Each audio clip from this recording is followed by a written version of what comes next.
Hey there, Cheesemeisters, and welcome to the Peach Pod After Dark there. I'm Jeff, and I say that what you say is what I say. And joining me on the other end of the internet there is my cuz-host. I'm Leslie, and never fear, Brooklyn is here. Yeah, on what grounds? Brooklyn. On the grounds of Brooklyn. That's right, on the grounds of Brooklyn. I don't know if I'm going to be able to talk like this the whole episode, but it might help. It barely could either. This week, Cheesemeisters, we's talking about Newsies. See? The 1992, remember them good old days when there was newspapers and child labor and rich people trying to fuck the ever-lit shit out of poor people for their own enrichment and masterpiece? Oh, yeah, we don't have that anymore. No, this is all... crooked politician. Hey, buddy, that ain't news no more. It's the truth. This thing was directed by Kenny Ortega and starring Batman and the president from the Independence Day and not a wartime consigliere and old Ann Mogrock and Josh Baskins and Doogie Howser's best friend. You get that, peoples? That's Christian Bale, Bill Pullman, Robert Duvall, Anne Margaret, David Moscow, and Max Casella. What do you think about all that, then? Love it. Yeah, it's something. We are watching this in conjunction with Season 3, Episode 28, Something in the Air, because they protested some shit there, and we're protesting some shit over here. And our spelling connection is old Bobby Duvall himself. He was in an episode of the Mod Squad, which means we're going to be able to watch The Godfather at some point. Oh, boy. Oh, boy. Alrighty. So, you love this movie. Oh, boy, don't I. All right. So this is the first time I'd ever seen the movie. I thought maybe I had seen it before. I don't think I have. I think I just knew it existed. Oh, wow. So this was a first timer for me. So, tell the people about this movie that's about papes and papes, you punk papes, newspapers. Ooh, you consume about papes. Tell the people what this movie's about and why you love it so much. This movie has everything. It's got music. It's got boys dancing. It's got child labor laws, pro-union, labor union fights. It's got everything. It's got all the things you want. Kenny Ortega? Got it. Christian Bale? Got it. Children smoking? You betcha. Hell yeah. They have the smokes. I love this musical. It's about the newsboy strikes in 1899 that lasted all of 2 weeks. Oh, really? And yeah, bless them. I don't know who ordered this, but you're one of my heroes, because I was talking to Ashley earlier, and I was like, this is such a niche thing, because I'm watching it, I'm like, this is totally for me. Again, history, early 20th century history. But okay. Oh, thank you. Yeah, late 19th. You're right. Because I'm thinking also of like all these other strikes that happened in like early 1900s. Anyway, sure. Thank you. Yeah, I mean, if this thing had gone longer than 2 weeks, it might have been early 20th century, but yeah, too late. 2 weeks. Yeah, it's a historical musical, so I'm in. You know, okay. Would I love if they had included women like history did? Yeah, that would have been fantastic. But we'll get there in what else time. They got Ann Margrock. They added women who were just to be pretty. Again, like there were women there were news girls. One of the main leaders was a young woman, and yet they said, no, we're going to put in this love interest, and she will do nothing but smile and incentivize the boys to do anything, except we don't Yes, of course she does. And Anne Margaret is wonderful. I love both of them. I wanted more for them. And again, in what else, I will share with you what my grand idea was going to be, but Disney decided to go a different way with the stage musical. Sons of bitches. It's fine. They didn't know me. It's not like I put it out there. Okay. Yeah, we'll So chalk it up to that. you don't want me to fight anybody? You 'Cause know, fight. Actually, yeah, I do want people to fight for me. okay, who do you want me to go in and tell them that they're a dummy for not acting in their own self-interest and called by their first name? You want me, who's in charge of Disney now? Um, Bob, Bob, one of the Bobs. I'll go in and say, Bob, what's up? Yeah. Because I think they got rid of Bob Chapek. It's the other Bob now. All right, Bob, sit down. Listen up. Sit down. And use your print and press. Yeah. Okay. It's pretty great. So yeah. So this is set in 1899 in New York.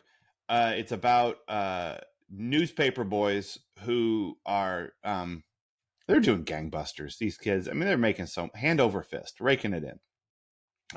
They got a nice place to stay. We love you, Miss Hannigan. Oh my God. Yeah, and you know they got as much work as they want, like every 12-year-old wants, lots of work, and they got moxie and pluck. They got pluck coming out their ears, and every day they go and they plunk down some change and they buy some newspapers and then they go and sell them at the outdoor boxing matches or whatnot. all over.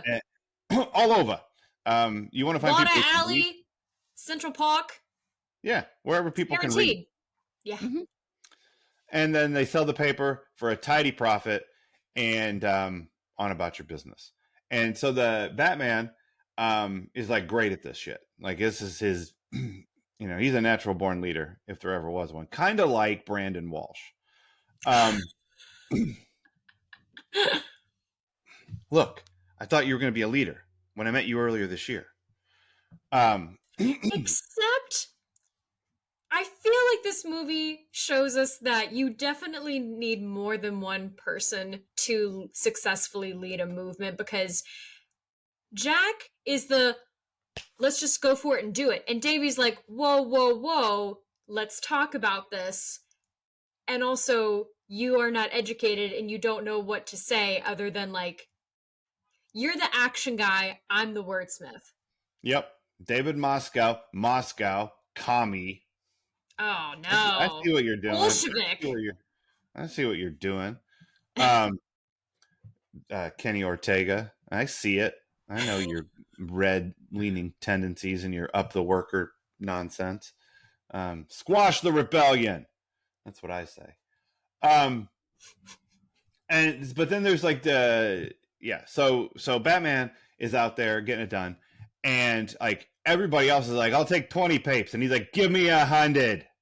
Like he can fucking move a paper, this kid. He's good at it. But then Josh Baskin, before he becomes big and then becomes little again, he shows up with his little brother who is almost 10, but tell him you're 7. It'll go over like gangbusters. And there's some kind of an arrangement that they make there where it's like I don't know. Batman gives him some money and then they split the profits 50-50, but they use the little kid because he's a cutie. Yeah, pretending he's got the pleurisy or the lumbago or something. They knew the Spanish flu was coming. Yeah, exactly. Yeah, we're 20 years early, but we're going to get ahead of this flu. And I guess Batman broke out of jail. And so like the warden is on his ass, he's chasing him down like the dog catcher trying to find Annie. Yep. And so there's that guy, and then there's Joseph Pulitzer, who is just a dick. And can't figure out how am I supposed to make money when it's getting too expensive. Maybe if you cut the salaries up at the top. No, not gonna do that. Is there any way I can make more money strictly off of the backs of child labor? And one of the people who works for him, like a less morally centered Smithers is like, well, you could charge the kids who are selling your paper for you more money to sell your paper for you. And he's like, what's that going to do? 10 cents for every dollar. And he's like, well, it adds up, boss. Yeah. He does a little back of the envelope math and he comes up with fuck these kids. Yep. And the minute he does that, Batman gets all pissed off about it. And he brings all the Newsies in, I guess he's in Manhattan, and together. But then they got to go.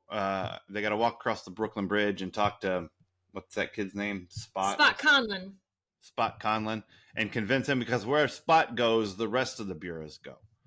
So, and then it's a whole fucking strike. Everybody's on strike. The cops are still trying to catch the kids. Kids are still trying to run from the screws. The bulls are in the heather, and Anne Margrock is a. You're missing a tremendous effect here. Does the burlesque. And things happen. And they sing songs and they dance and shit. And everyone's on strike in this movie. They are. Eventually, Bill Pullman, who's a newspaper reporter, but for another newspaper, decides to follow the strike and put it in his paper and get all the money out of it. And promote their movement, and et cetera, et cetera. And none of that really helps. I mean, it kind of pisses people off. But what really helps is that he meets Teddy Roosevelt.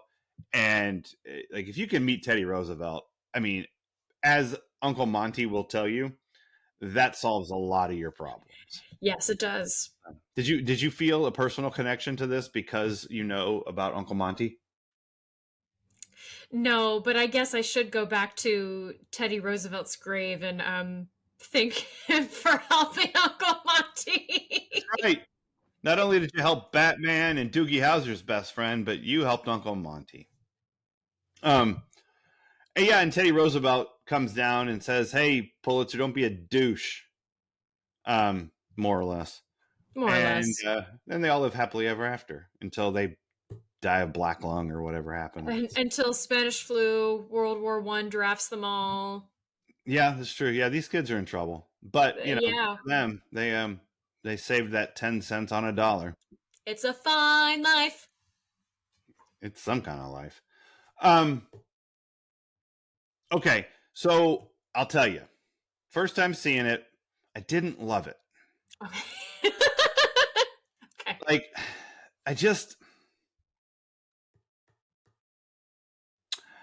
none of the music hit me. Which really? Yeah, which, like, as previously discussed on one of the, is this like how many musicals have we done at this point? We got both of the Greases. Annie. Best Whorehouse. Oh yeah, Best Little Warehouse in Texas. That's right. This one, I felt like there were 6. West Side Story. Did we ever do West Side Story? We just talked about doing West Side Story. I thought we did it and we didn't drop it. I don't think so. I don't think we ever got to it because we never got as far as East Side Story in season 1 with our. But we did talk about it. We had every intention. Yeah. Let's see. Weird isn't really a musical. An American in Paris. Oh yeah. We did do that. Man, we're close to 10. Man, I gotta go. Now I need to know the real answer. Oh, the Muppet movie. That's a musical. That's 7. Oh, okay. It is. I mean, it's a musical. This is number 7. Okay. But as our 7th musical, and we talked about this in Grease 2 and Grease, if the songs don't do it, then it suffers. Sure. And for me, the songs don't do it. Dang. Like, I couldn't tell you any of them except for the Santa Fe one. And that one I couldn't hum along to it if you put a gun to my head. Oh no. Yeah, so I don't know. It just didn't land for me. And I wish that it had, because I feel like part of the reason maybe it didn't land for me is that I'm in a cynical mood this week. Valid. And so like I watched this movie that's about like the promise of unity and of organized labor to lift up the poor in the face of unchecked greed. Yeah. And I don't feel that right now. So this feels like a false start. Okay. You know what I mean? That makes I'm having an emotional week. So Mm-hmm. and I also was like, I don't know how I'm gonna feel about watching this. But of course I watched it, and sad little insight into me, musicals make me cry now. Mm-hmm. Um and I only realized that, you know how when you do a thing so many times and you don't realize it until like you didn't do it recently, because Best Little Whorehouse didn't make me cry. But then I started crying during this, and I was like, oh, musicals just do this to me now. Mm-hmm. Great. You know, think of it as how your children make you cry, I'm assuming. Yeah, for sure. I totally hear you on, if you're in a cynical mood and you haven't seen this film, yeah, this may not hit for you. um I'm very well aware that, of how like the movie did, and I'm definitely clouded by things now. Like, I mean, I just love it because it's a musical, it's Mm-hmm. history. All the things I jokingly said in the beginning are things I genuinely like about it. But like, Yeah, yeah. you know, it's definitely got some non-musical people in it. Mm-hmm. Robert Duvall is in his own film. Yes, he is. I only just realized he's been doing an accent this whole time. Yeah. Um, Also, But not like not give this me and his miani. no, you know, it's so weird when you have the problem of, I'm having trouble figuring out which are the good accents and which are the bad ones in a movie that has so many. Oh, they're all, Because, yeah. and to be fair, I mean, that's also kind of New York, although I will say, unfortunately, I don't I don't hear as much Brooklyn as I would like, you What are you know? talking about over here with the things and people doing it? I don't hear that, No, that's crazy. I don't like Dear, it. Ah. dear me, what is that most unpleasant aroma? Who are you, kid? Um, I It's the Delancey brothers. Look, not for nothing, but 1899 New York City, the whole place was an unpleasant aroma. It still is. Well, okay, Don't let them off the hook. yeah, I know, I get it. It's just that people were also only peeing outside or I whatever. was Like, on a train today that reeked, and I was looking for the source and couldn't find it, and went, great, they just haven't cleaned it. It's just this train. it's also possible that like if you look around the room and you can't find the source of the stink, maybe you're the source of the stink. How dare you? I came on to that smell. To that smell or with that smell? Did these things matter? I came on to that smell. All right, I'll believe you this time. Yeah, New York smells. It does. It does. But I'm betting that it smelled worse in 1899. I'm just betting. Definitely. All this to say, I'm definitely, I'm not the kind of person who's gonna try to convince people to yum what I yum. So Mhm. I'm sorry you didn't like it. I didn't not like it, but I was deeply ambivalent the whole time. That's And I fair. think that there are some movies that you can watch on on your iPad sitting in the front seat of your car while parked outside of your kid's practice, and there are others that you can't. And I feel like this one, it was not done any favors by the setting in which I watched it. Where like, and also I wasn't able to finish it right away. Like I had to finish the last Mm. 20 minutes later. Um, but that meant that from, let's say, the end of the first hour to about the hour 40, my butt kind of hurt. Like I Mm. was uncomfortable and I was doing a squirm and I was like, I should get up and take a walk or something, but it's a little cold out and I got to finish this movie. And, so I think I was just not in the best physical state to watch this thing. Um, So, what we're hearing, people, is don't trust Jeff's opinion on this. Trust mine.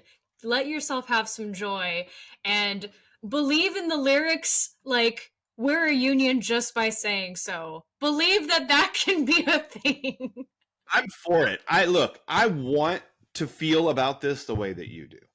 Um, because like I would rather like stuff, and I don't hate it enough to like no you with it. Like I don't I'm not going to kill it like Romeo plus Juliet equals Sure. loud or Harbor or anything, but that makes it hard to talk about because I don't have any passion for it.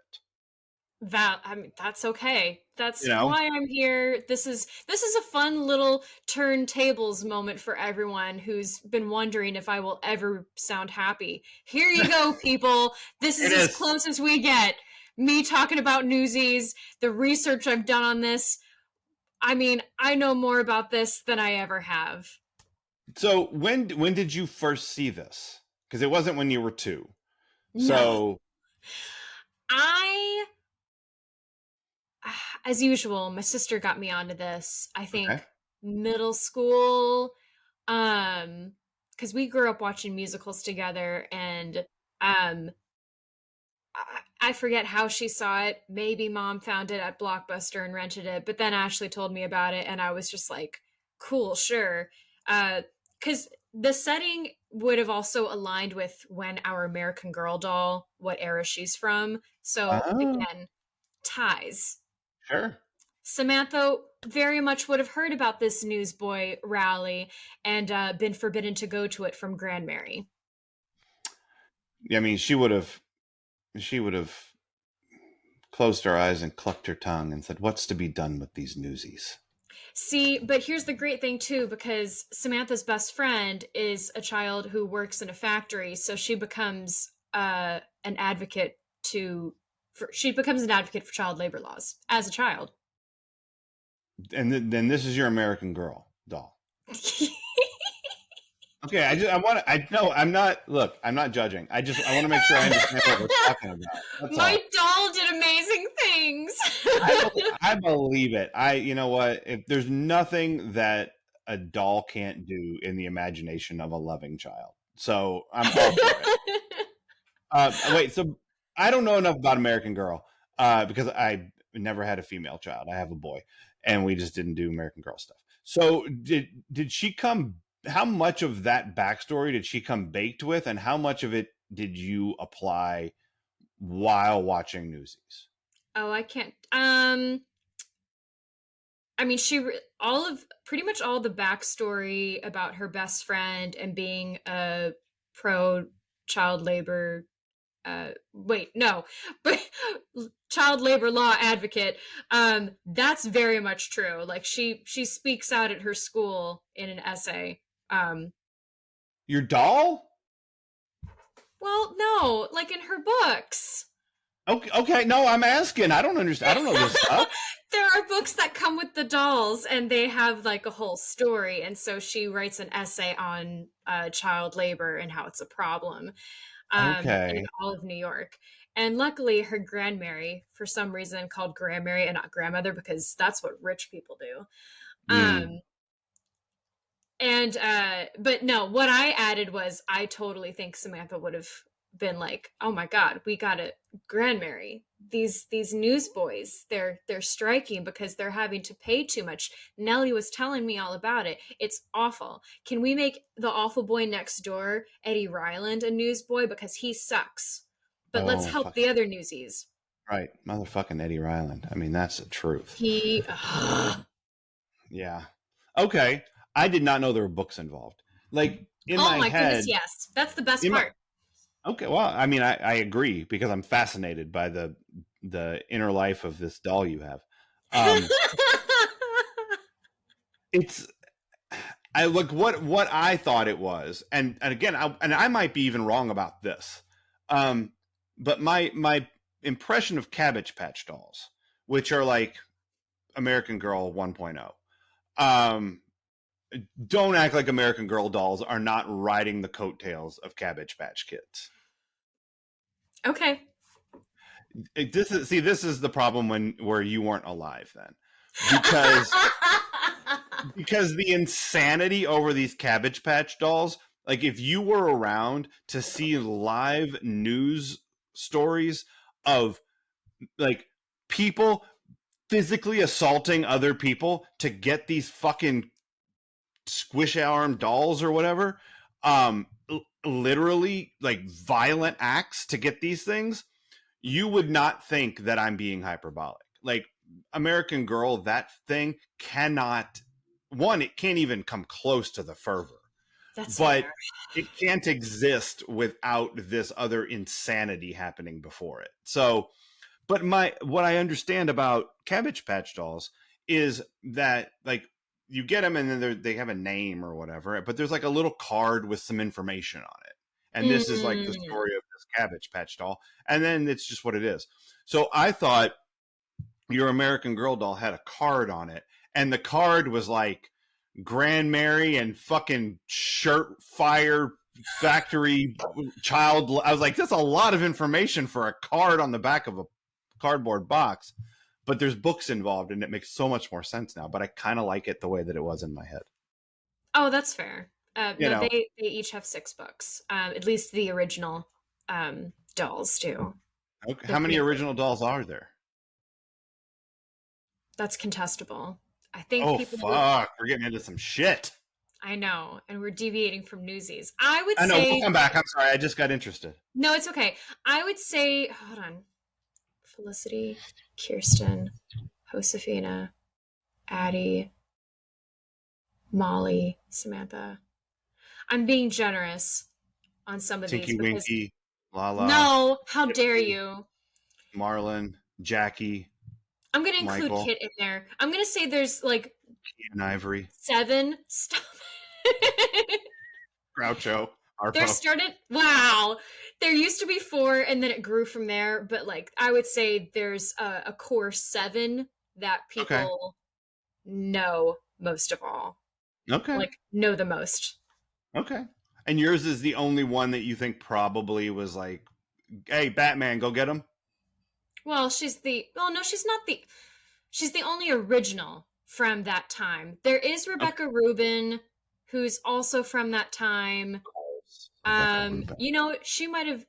What? I said Rebecca Rubin. How could I forget? What is wrong with me? I know. And hell, she was probably living more.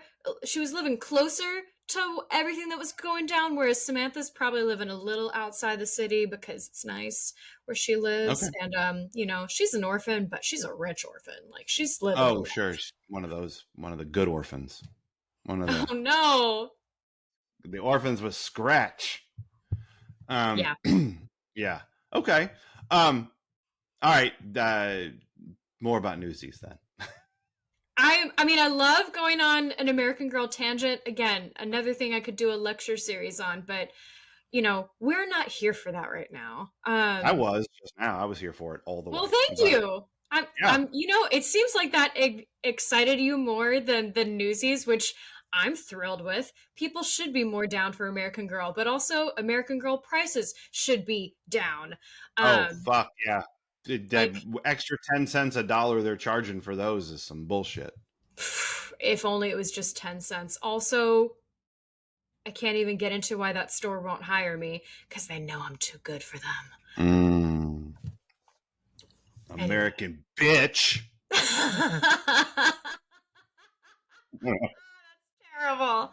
I'm coming with throwing the high heat at American Girl this week, kids. Anyway, Newsies. Okay. At the risk of like shitting on it some more. One thing I felt was like, it felt second best to me in a bunch of ways. Like, it's the second best musical about orphanages. At most. It's not as good as Annie. Like, it's not even close. I don't know how many other orphanage musicals there are, but this isn't as good as that. Um, I would agree. as musicals about poor people in the city go, I prefer Little Shop of Horrors. Like, Okay. I just do. I like it. Um, musicals with songs about Santa Fe. This is the second best one. Got it. The other Santa Fe song is better than this one. Musicals about labor laws. What other ones are those? Exactly. I feel like Also, this Urinetown might be the only other one. But again, that's not even so much labor as it is. I I'm not clever enough on what Urinetown is about. I've only listened to it and read it once. I So would say musicals about movements. populist uprisings. This is not as good as Les Mis. You know, Oh boy. not See, not as well, not as I mean, certain I don't. not as not as huge, obviously, Okay. as Les Mis. 90210 did not spend 6 episodes referencing Les Mis one But way the or another. movement, see, here's the upsetting thing about Les Mis. The thing I care about most, the thing we all care about most, is kind of the smallest part of that story. JBJ. The just the revolutionary part.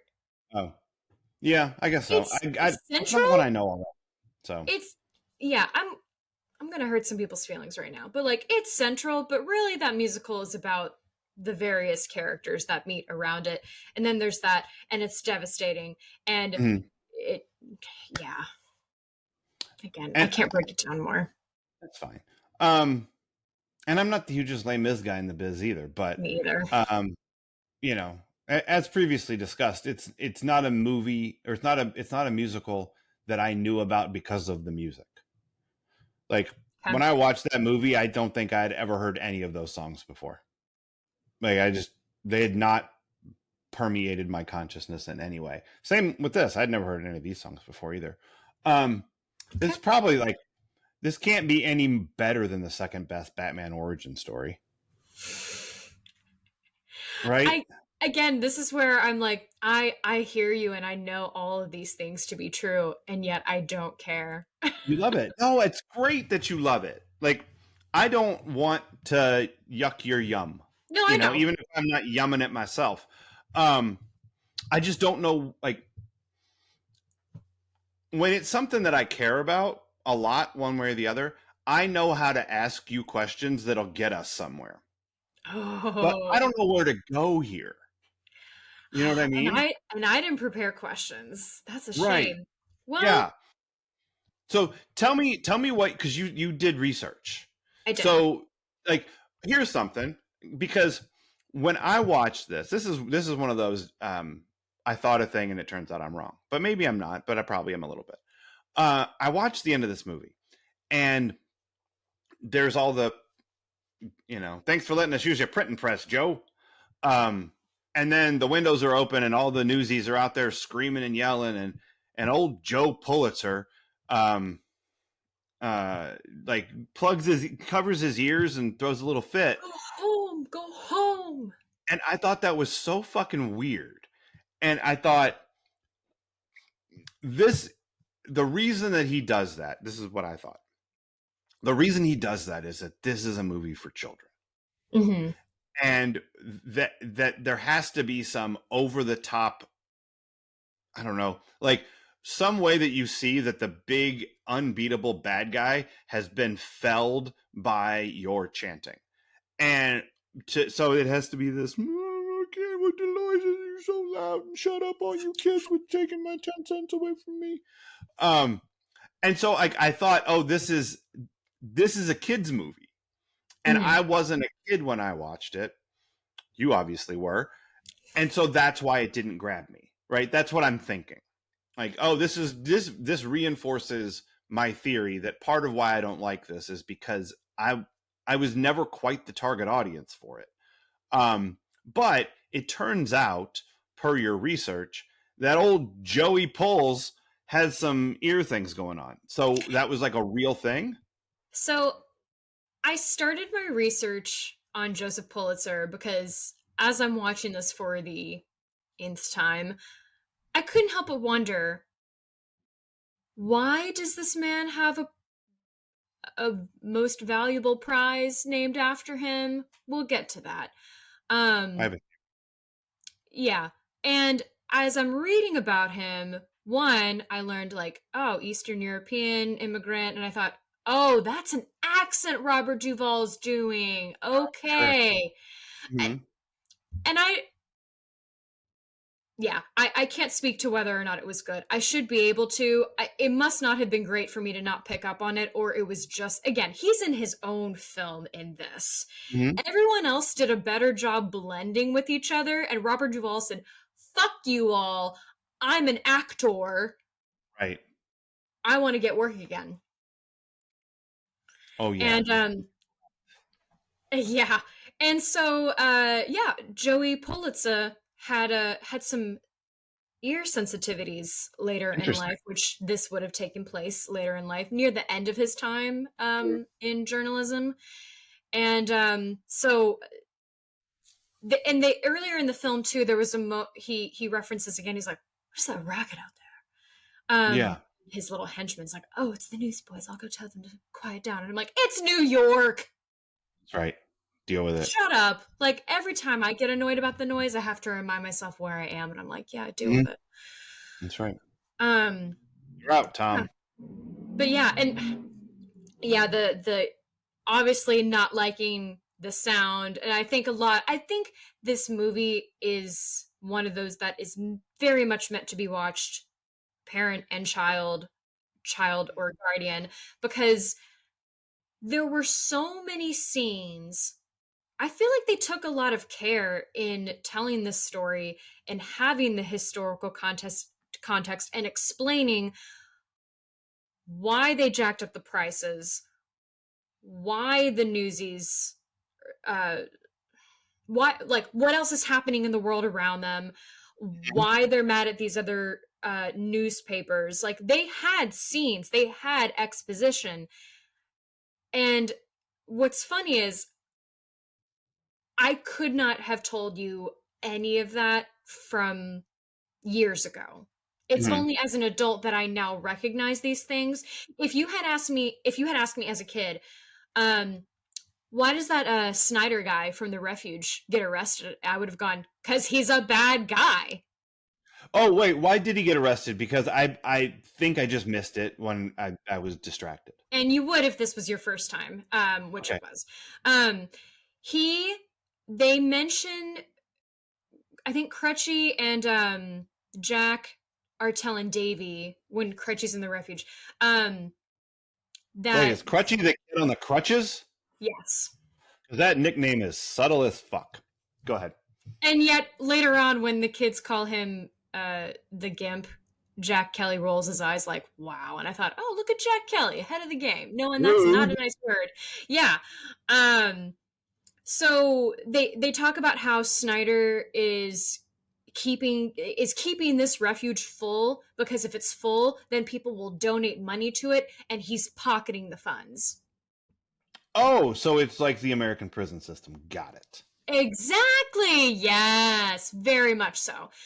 Um, and you know, Teddy Roosevelt had stopped by before, thought everything looked fine, and Jack Kelly told Denton about it. We didn't see that, but it must have happened. Or Denton found out because he's a journalist, like you do, doing his job. And so he went back and told Teddy Roosevelt, like, hey, everything you saw, bald-faced lie. And What did he tell him? Would that happen off camera? no, Denton, uh, there's a scene between Denton and Teddy Roosevelt. You only No, you see his face, although you mostly see the back of him. They kind of like do a "who is this" reveal. Yeah, yeah, yeah. Um, but But they it's showed that conversation? yeah, they showed it. I don't. Okay, missed it. And again, that's a problem when Yeah. these scenes that have valuable information aren't memorable, because I've watched this movie dozens of times. Mhm. I don't think I could have told you about those scenes before this viewing, because of course I was Yeah. watching it with more scrutiny this time around. Right. Yeah. I mean, I find that happens all the time because I know I need to talk about it, so I pay attention. Well, Just but and I think a lot of musicals suffer from the problem of, as long as we make, you know, fun song and dance numbers, people won't care about the book. But people do care about the book. And also when you have song and dance numbers that hit for some and don't for others, right, then you kind of need to have a book that backs that up, or yeah, that can make up for it. And it seems like for you, both were suffering. And like, listen, I know the choreography for this is not hmm amazing, but it's I Kenny mean, Ortega, so I can't blaspheme the man. I don't tell me about Kenny Ortega. That's not a person that I can like conjure their work. He's What's a he? big deal in the Disney musical world. He did Oh, Hocus Pocus. He did all the High School Musicals. um, He's done a lot of, I would say, he's done a lot of film, but he's done a lot of like kid musical film. yeah. We got the Descendants, all the Descendants movies. Yeah. Okay, well, yeah. So this guy's a Jesus Christ. He makes musicals for Disney. That's what he does. Yeah, he's a big deal, which is why I'm like, I'm not going to trash his choreo because it's not bad.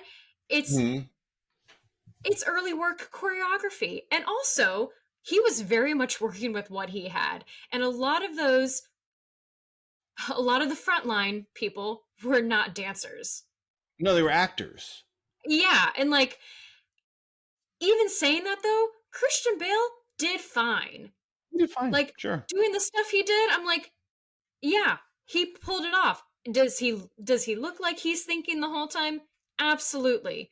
And hmm apparently he didn't he likes to forget that he was in this, and boy, we better never meet because That's this all is you'll talk about. this is all I'm going to talk about. I get it. Don't get mad at me. I No, love I mean, this. and I like, it made me happy to see the faces in this movie that I saw. Yeah. Right? Like, I like Christian Bale quite a bit. He's very good. I like Robert Duvall quite a bit.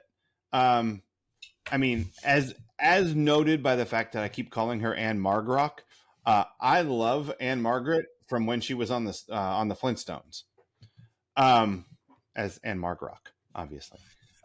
But then also in Grumpy Old Men, I love her. She's great. Um, I I really like Max Casella, who was Doogie Howser's best friend. Mm. And then he was in this, and he had a role in The Sopranos. He was in something else really recently too. And every time he pops up, I'm like, hey, there's Vinny Del Pino, um, from Doogie. I like Josh Baskins. I like the fact that that guy got more stuff to do. Um, Yeah. I just, yeah, when the music doesn't hit, the story and the characters have to be really compelling, and most of them were cartoons. Yeah, You know, they are. so I I would think say, maybe that was part of it. Is like, I think the choreography is. I mean, it's fun. It's a bunch of newsboys dancing, and there's they're fight dancing and all that. Like, that's fun. it It's does the limited. thing it does the thing that most musicals about kids do. It's a lot of indicating. Uh-huh. Sure. And then it's who can do flips? Great. Next 10 minutes. Man, oh man, if I could go back and tell little Leslie anything, it would be get over your fucking fear of paralyzing yourself and learn how to do a fucking backflip. I Yeah, learn to swear you'll tumble. save me. Learn to Yeah. tumble. Mhm. It's good to be upside down every now and again. I mean, it would just be good to get work. Well, there's that too. I don't think I would be able to do it now. I am 35, like let's be honest. I don't know what flipping is like for people in their 30s, but yeah, tumbling, gymnastics, I was too afraid. Too fearful a child for that. Yeah. All right. Well, why don't we fucking tumble down the road into have some adventures in intimacy? Awesome. So, things that I would have, uh, wanted to put my eye on or, discuss with actors about in this movie were, uh, like in the very beginning, there are some kids sharing a bed, and one in Hmm. particular, like they're, because, their heads are at opposite ends, Yeah. and the foot is resting on this kid's face. Yeah. And But I'm that's like, on purpose. Like that's there for the lulls. of course, but all the same, like, I don't want to come to work and someone go, so this kid, well, one, you're going to be sharing a bed with this person. Two, their foot's going to be on your face. And if you don't want it to stink, I suggest you make like Jesus and wash the kid's feet. Like, yeah, you need to have a discussion about that. You need to, okay, is this real dirt on their foot? Oh, that's makeup? Thank God. You Right. promise? Like, I don't. it's, you, or like, hey, no, I have a thing with feet. Okay, let's get someone in here who, like, okay, we'll put you in that bed over there. Tommy, you're okay with a foot on your face? Great. Yeah, Like, yeah. discussions that need to happen and assumptions that can't be made. The spit handshake. Oh, sure. Because listen, I know everyone listening to this is a logical, rational human being who would not need to be told this. But I definitely have heard of actors that don't know to fake spit. Mm. So I would, yeah, who would probably full on spit in their hand. And I'd be like, having survived a pandemic or not, I'd be like, one, and the actors do this, they all just cover their mouths and go, Right. and they probably didn't even need to full on cover their mouths they could have just made the sound. No one is going to be zooming in, Right. you know? And they can also cut so that you don't, like Yeah. there's ways. But yeah, Yeah. no, don't spit in your own hand and rub it against somebody. Don't I mean, spit unless in you're your own hand. That's disgusting. Make the sound, for the love of God. Um, unless no, that's no. your thing. You don't want to kink shame. Spit in your hand all you want and do Do fun that things on with your it. own. No, do that on your own time. Do not But bring that not at into work. not at work, please. Right. Especially if you work at McDonald's. I suppose if it's sex work, then again, that's your own business. But like Sure. theater, film, that's what we're talking about. Fast food. Don't spit in your own hand. No, don't spit in your own hand. Um, let's see. Meta and Jack Kelly have an interesting relationship that I don't feel like they really fleshed out because they they share some eyes, and he kisses her hand, which fine.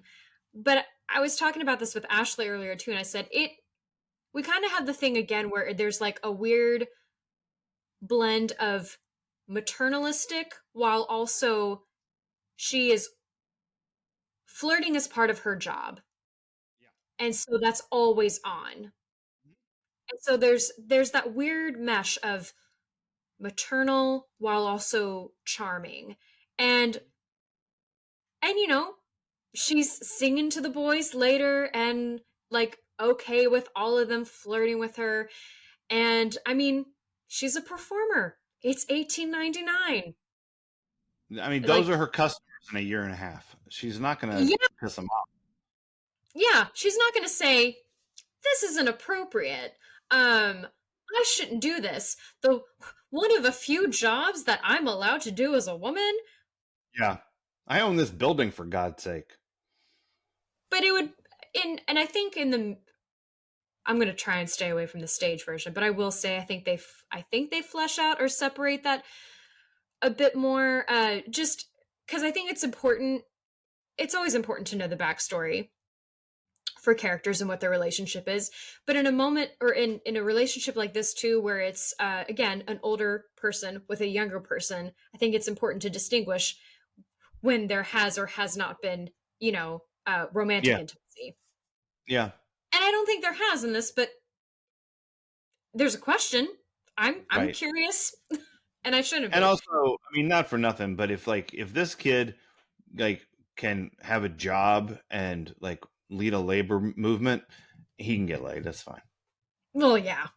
I Okay. mean, it's 1899 for God's sake.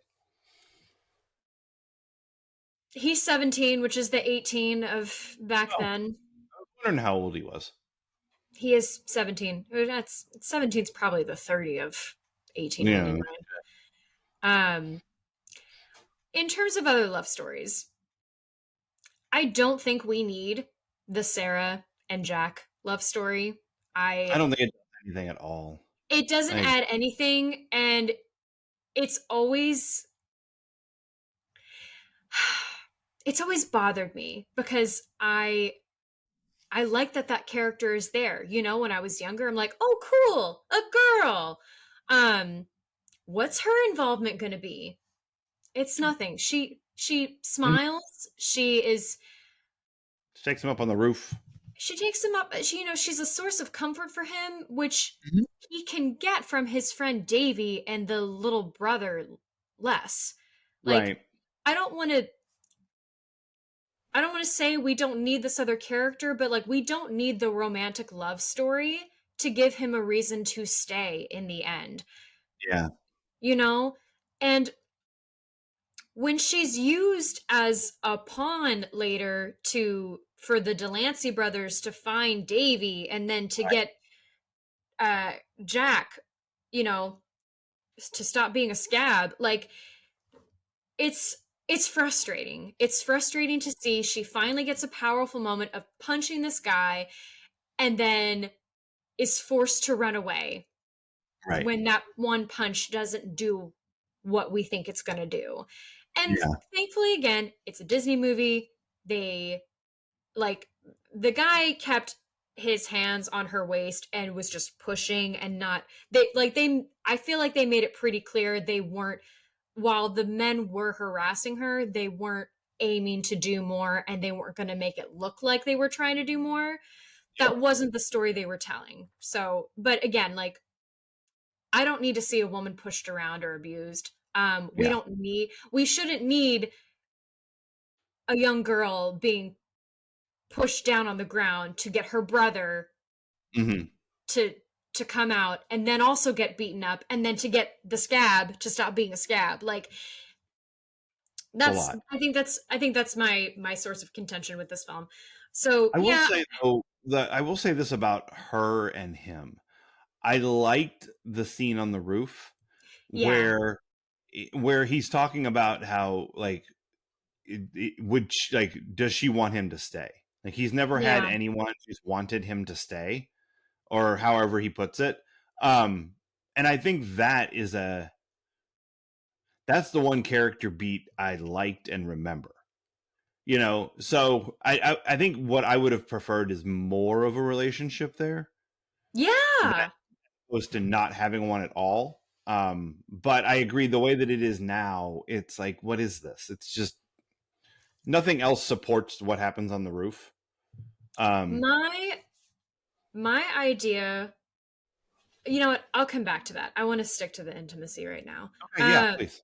Cuz I would have also liked it, yes, to expand on their relationship, but also let's keep it historically accurate. You've done a fairly good job this whole film keeping other things historically accurate for a kid film, but like that kiss at the end, there's no way. Mm, Like, I don't care that you are both of a lower class and so rules of decorum are going to be different.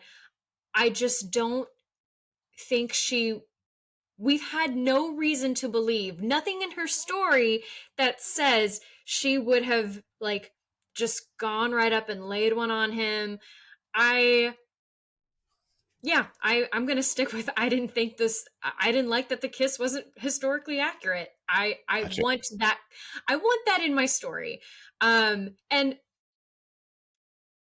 to a point, I mean, obviously there's stuff in Bridgerton that we all go, well, that probably wouldn't have happened that way. Um, Like those that's abs. fine. We That's true. Like, that's different. We know there's going to be flexibility in the historical accuracy of Bridgerton. Mm-hmm. I have not been made to believe in this film that there's going to be flexibility, you know? Mm. I mean, Sure. well, actually, that's not true. It is a musical. Um, Right. but, But it's meant to well, be set in a real place at a real time, doing a real thing. yeah. And just Yeah. like the kiss at the end of Ghostbusters, I didn't need this. Sure. You know, I didn't need that to believe in the reason why he stayed. He stayed Mm-hmm. because he realized he had family. Yeah. And Mm-hmm. they still walk out All right. together like a family. Like they could have just hugged. It would have been amazing if they had hugged, and they could have kept in. He gives her like a kiss on the top of her head later and has his arm around her, albeit a little aggressively. Mhm. Man, he had some like Luke Perry arm level aggression going on. I don't know what it was with you I would have all. liked it if at the end of the movie the gang all got together and they like rode the tilt-a-whirl and dip da dip da dip doo wop a doobie doop. They didn't need to kiss at the end of Grease, although they did. But and then I would have liked them to have gotten in a magic convertible and flown across the Brooklyn Bridge. That's how musicals end. Yeah, I would have loved that. I would have loved for Spot Conlon to, show up a bit more in the end. Oh yeah. Anyway, Wait, did you have a Spot Conlon thing? Was he your Newsies crush? he is definitely my Newsies crush. Oh, I love that. I mean, he's adorable. He's so adorable. At any age, I watch this. He is adorable.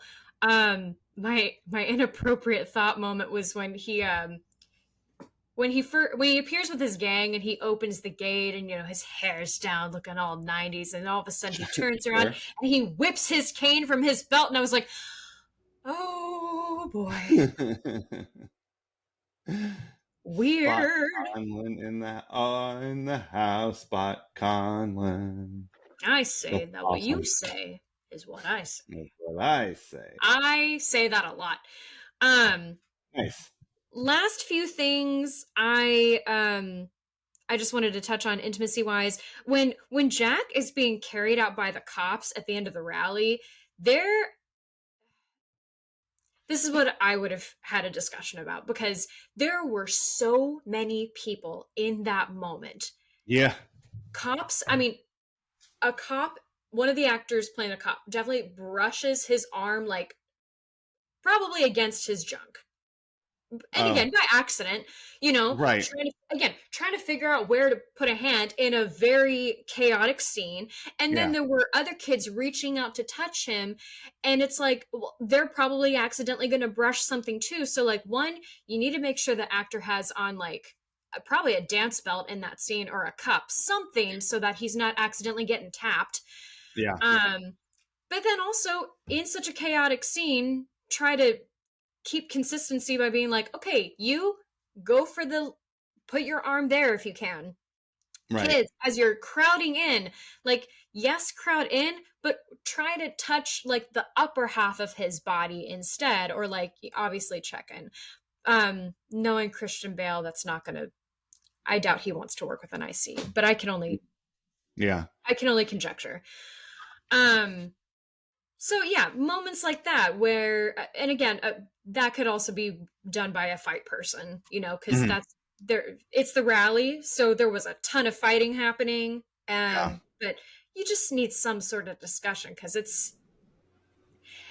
it would be overwhelming being the person being carried out, and you're having to pretend that you're groggy. Like, right. You got to be aware of so many things in that situation. Yeah. Interesting. Anything else? No. All right. Well, let's walk across the Brooklyn Bridge into Needle Drop Forest. So because the music didn't land for me, I did text you something I thought was interesting. I want to know what your favorite musical number is about a place that's better than this one. Okay, because like he's got that Santa Fe number in here that's like this theme that runs through the show. And in Rent, there's the song Santa Fe about let's go start a whatever in Santa Fe. From Book of Mormon, there's Salta Lake City, Yes. which I love. Obviously, Audrey 1 wants to go somewhere that's green in Little Shop of Horrors. You mentioned New York, which is 100% accurate. Somewhere Over the Rainbow, which is probably like the granddaddy of them all. Yeah. But what's your favorite? And there's others too that I'm certain that I just didn't off the top of my head come up with. But what do you think is the best song about that place is better than this place? I definitely think it's Somewhere Over the Rainbow. My next closest one, because I was thinking deeply about this, and kind of struggling because this was a very specific. I because musicals all have It's an a I Want type of song. musical song. They do have an I Want song, but not.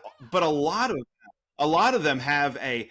The thing I want is there, and Yeah. there is Oh, better than here. okay. I'm still gonna name this other one, but I just thought of a different one. Have you watched Hunchback of Notre Dame, the The Disney one? Disney cartoon one I have, but I don't know it. Oh my god, the music. Quasimodo has this song called Out There. And that's all it is. It's he just wants to be out there. And Yeah, it's so gorgeous. If anyone wants to transpose it for me, be my guest. I mean, Hey. speaking of Disney, Under the Sea is like the opposite of that, right? Like it's It's saying, exactly the learn to opposite. like this place. Yeah. Yeah, that is not so good. This is better. We're down where it's Yeah. better. Take it from me. Um, but yeah, My so I my mean, other it's one, like, oh, sorry. My other one was Never Neverland from Peter Pan the musical. okay.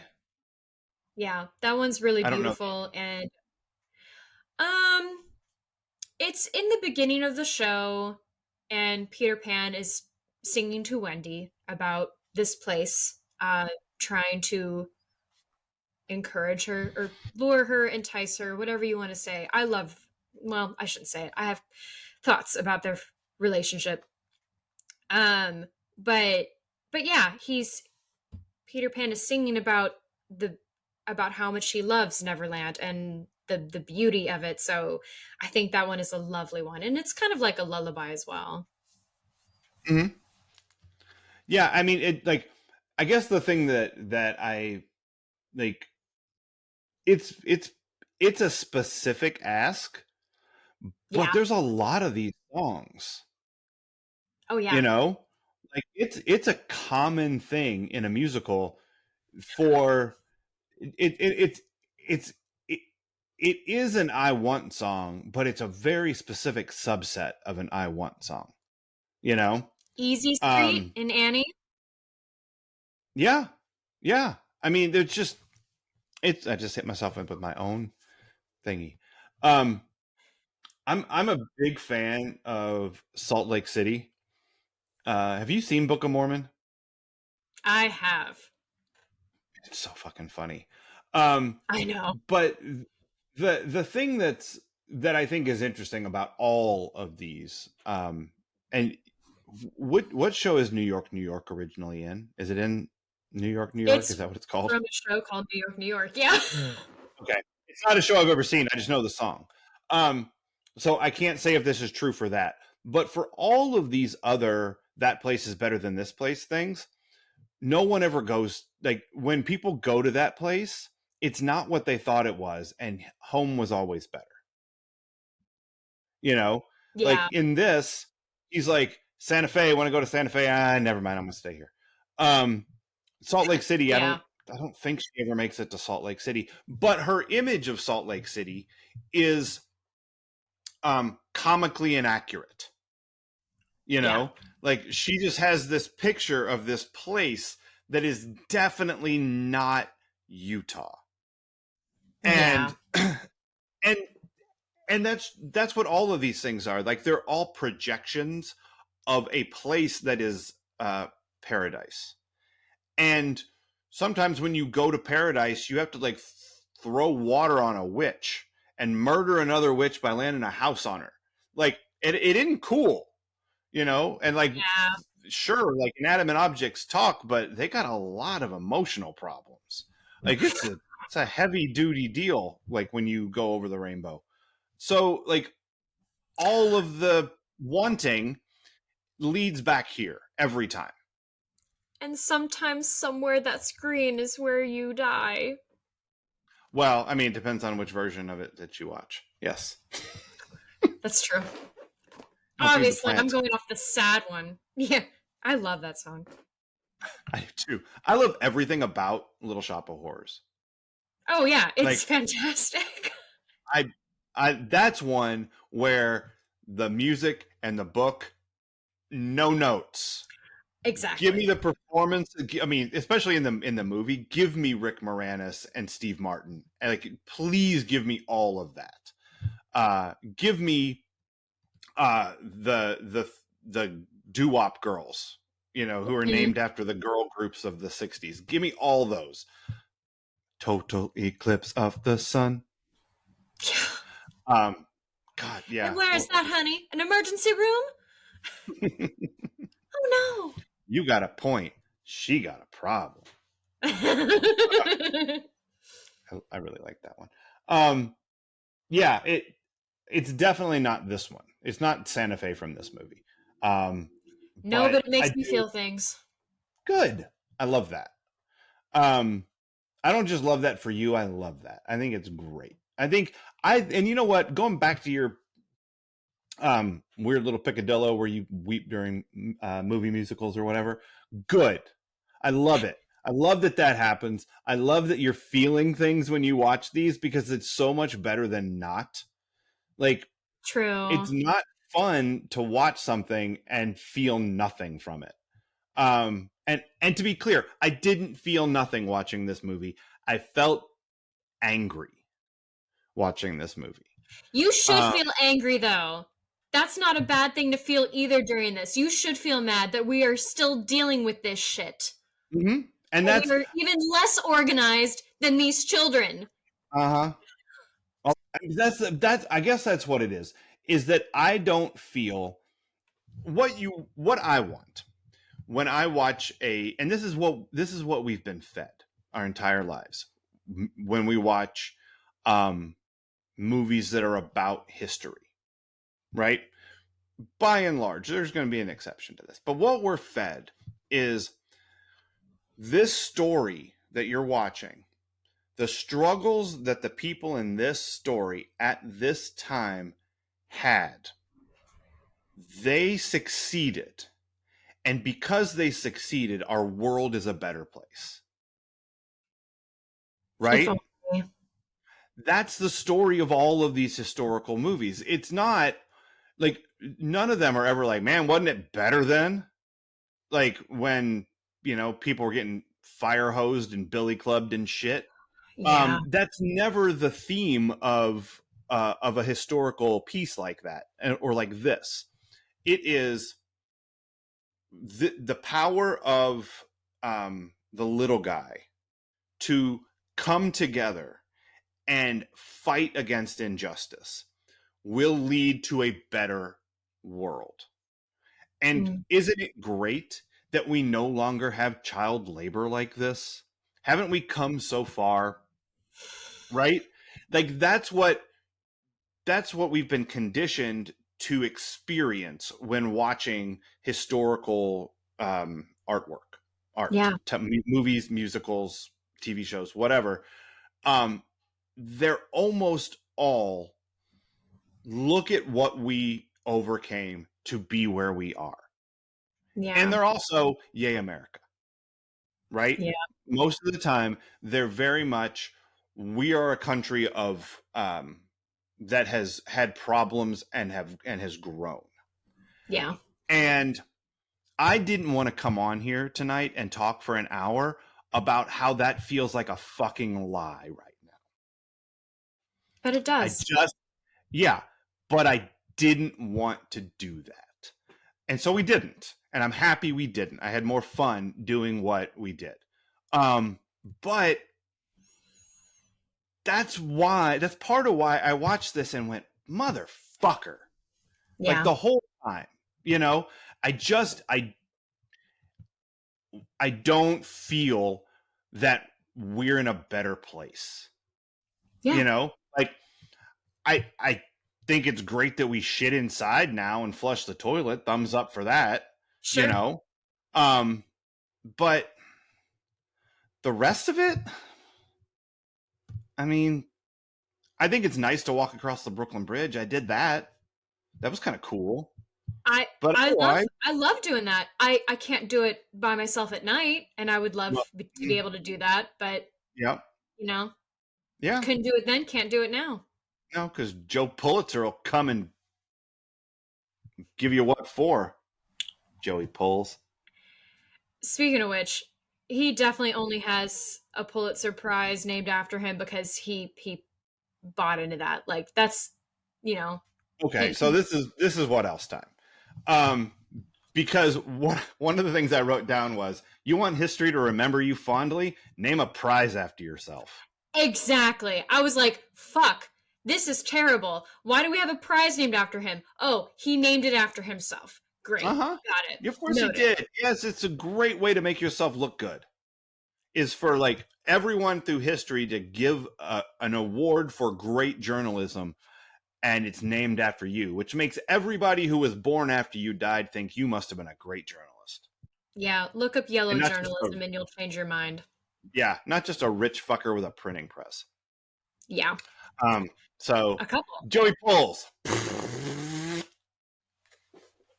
That's what I said. Edict, Joey Pulz. Is this anyone's defining role?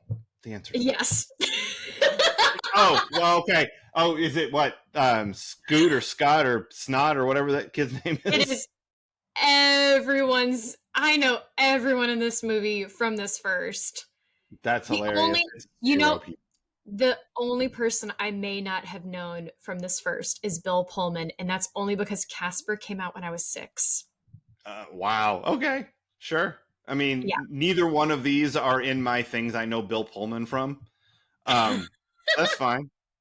But, I mean, like, for me, it's none of them. It's not a one.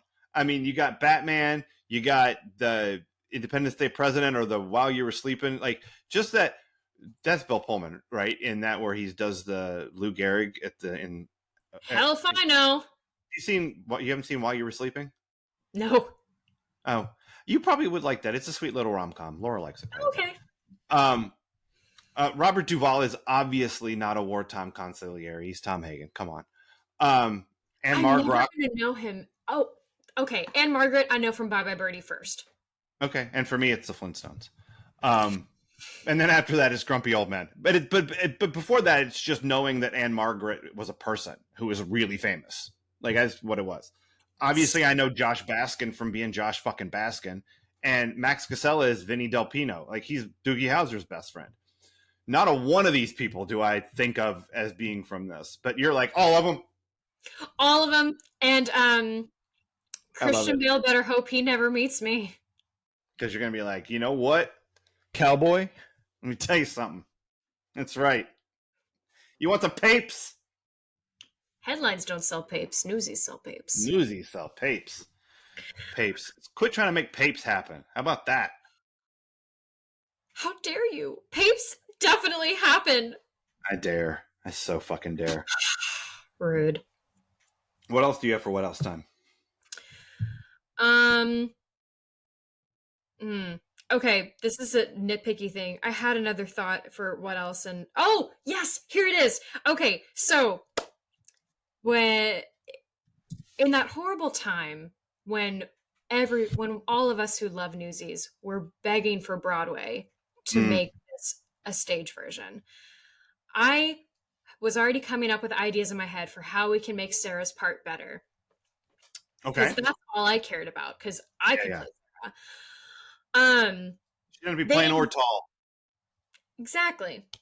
Um, and I was thinking, oh, she obviously needs to work for like either the shirtwaist factory or some other kind of factory, and that way then they can join forces, and she brings in all the women from the factories to join the Sure. the Yeah. the labor fight.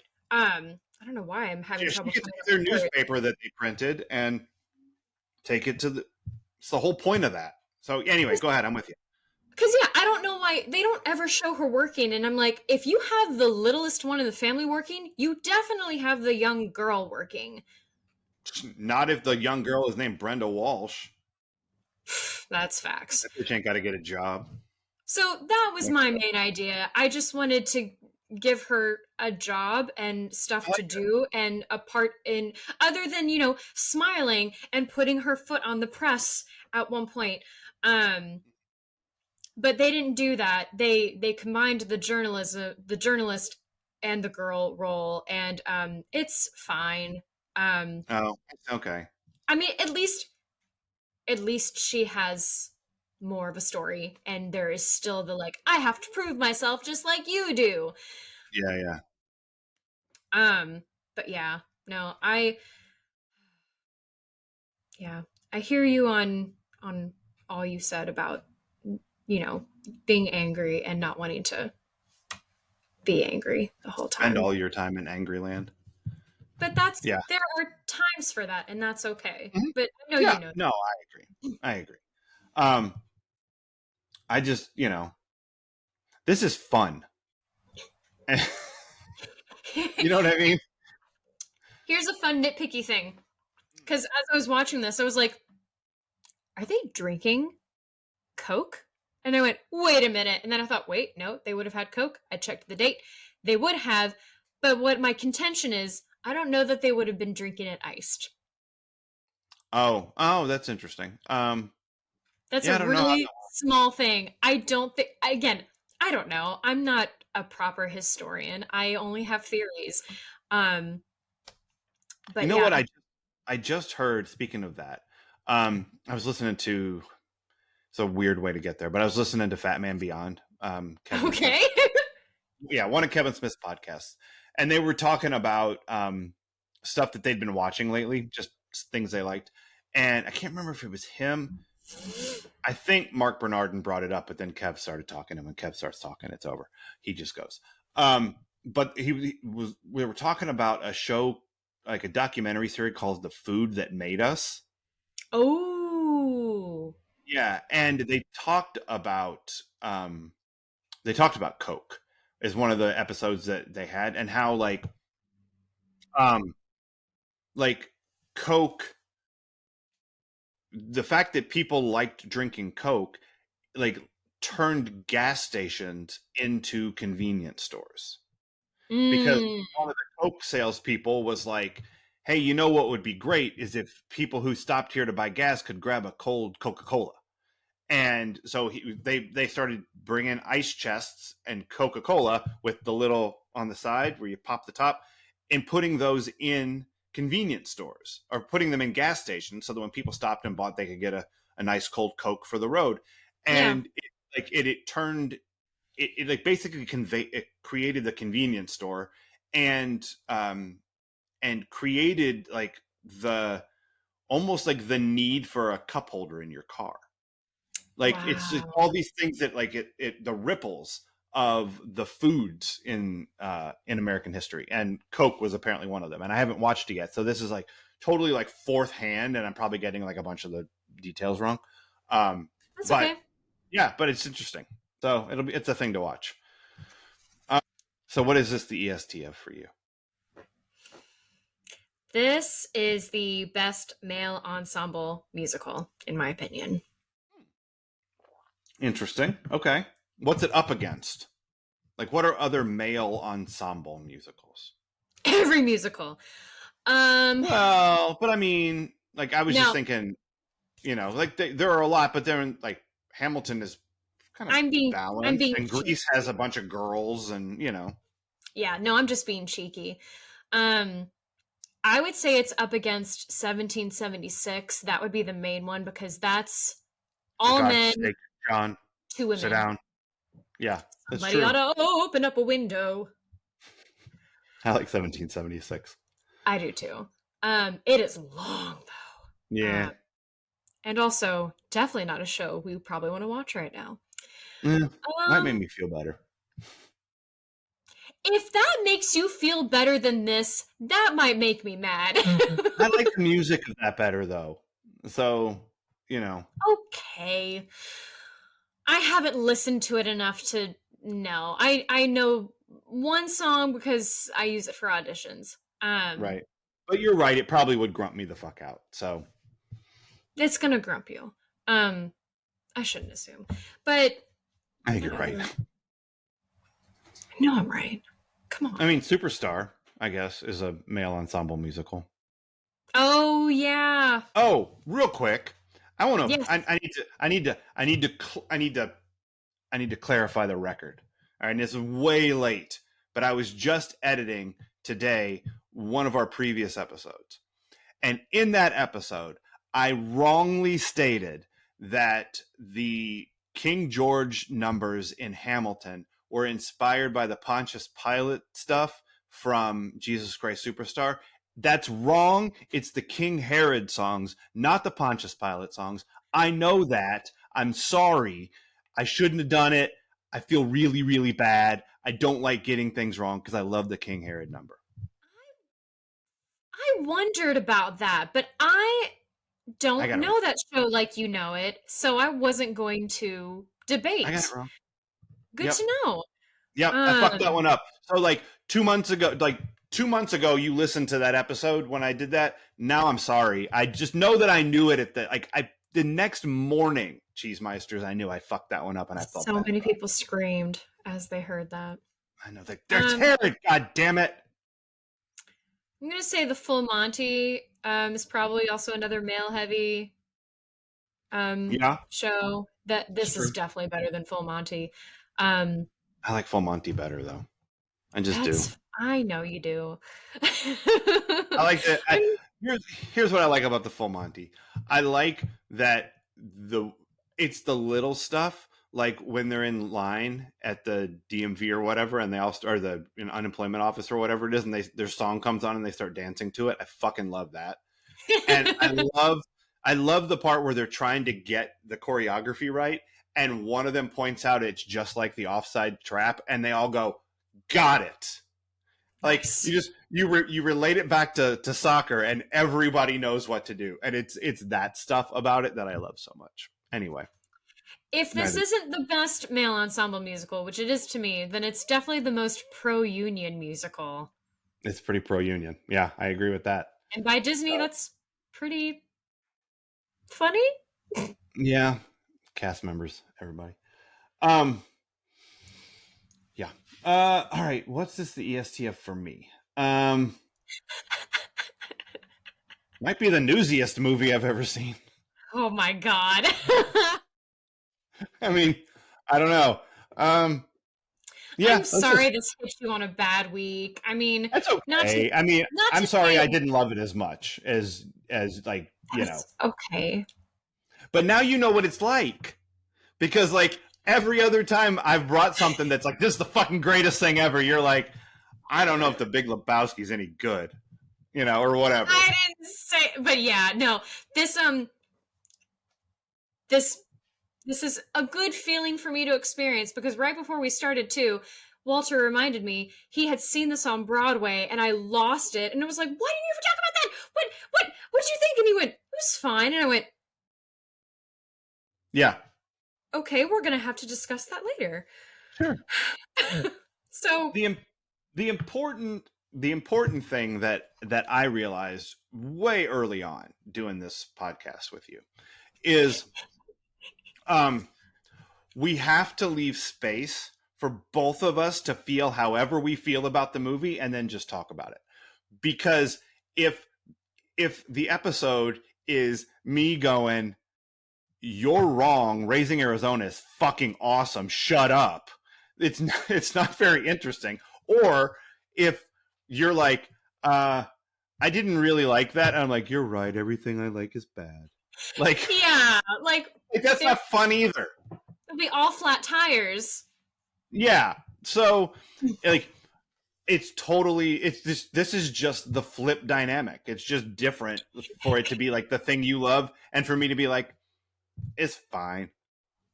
Yeah, You know. and I swear it is okay. I'm just like No, I said, yeah. I'm getting used to this change in the dynamic. It will happen again. It will. Of course it will. Yeah. I'm glad it happened. I mean, it's it's interesting for the shoe to be on the other hand or whatever. So. As someone who has had upsetting reactions to other art, although mine wasn't to art that was supposed to be uplifting or anything, it was meant to be. Was this you making out in Schindler's List again? How'd you know? No, I was watching the final season of The Great, and I'm upset by it. It's a mess, and it's inciting, and it's inciting to the wrong people. And I'm gonna leave my fight there. But I'm very unhappy, and maybe you all deserve to be canceled. Oh, there you go. Uh-oh. Guilty. All right, I think we did it. I think once again we have proven my theory that everything comes back to Aaron Spelling. Even Newsies. Yep. So, Cheesemeisters, next up for us, next Wednesday, he says in the weirdest way possible. Nothing we are else. Gonna watch. I can't follow anything after Newsies. Yeah. Yep, that's it. Last episode ever. No, psych.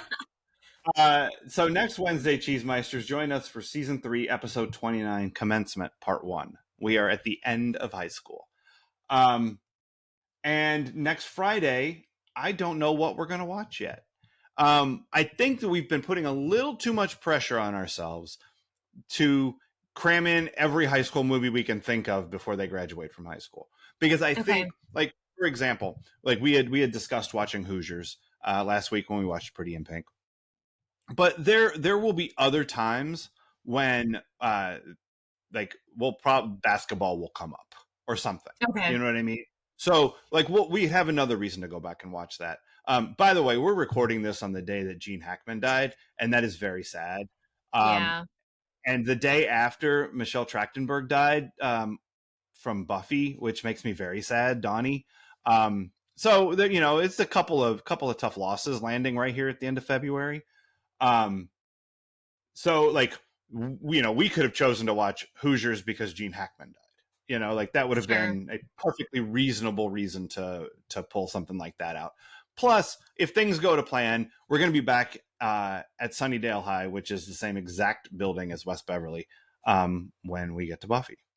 Oh, so, okay. Yeah. Did you not know that their high school is the same high school as West Beverly? I didn't know it was called Sunnydale High. It is. It's Sunnydale. That's where they live. That's really funny. Yep. So, so we'll be back in high school at some point, and we can pick things over then. So I don't know what we want to watch for commencement because we're also trying to figure out where to stop watching it. So I don't know. We'll find something to watch with that, and we'll find something to watch with Commencement Part 2 the week after that. But it's fun that we're getting towards the end of the season, and I'm looking forward to season 4 when everybody goes to college. But until then, Cheesemeisters, cheers. Cheers. Get your papes. That's my cigar.